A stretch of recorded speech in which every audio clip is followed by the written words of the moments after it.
selama ini yang terbukti sangat merepotkan. Salah sedikit kita lupa taruh di mana bisa lapornya sekolah.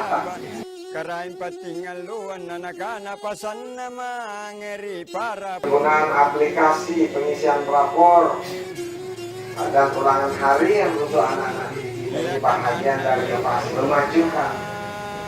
Kita sudah harus meninggalkan pola-pola konvensional manual selama ini yang terbukti sangat merepotkan.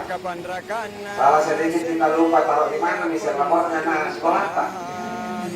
Anak sekolah juga kadang-kadang sudah dikasih rapornya, datang lagi ke guru kelasnya, di mana raporku Bu? Padahal dia sudah bawa dulu. Biasa aja yang kasih hilang di rumahnya, datang ke sekolah cari. Nah sekarang dengan aplikasi itu hebatnya, aplikasi tidak ada hilang. Kalau kita print out lalu hilang, masih ada di sistem karena dia tersimpan di angkasa raya.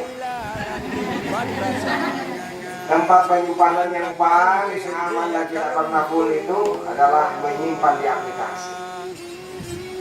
Tidak ada dibilang full nih maka saya kira yang digagas oleh beliau bersama para kepala sekolah Kecamatan Talo ini adalah langkah-langkah menunjukkan bahwa pendidikan di Kecamatan Talo harus lebih unggul dari kecamatan.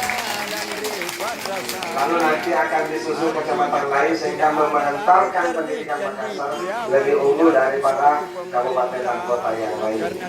Apa yang kita lakukan hari ini adalah sportivitas. Jadi kan kadang-kadang ini nilai sudah dikasih. Mungkin gara-gara nakal berapa nanti nilainya kalau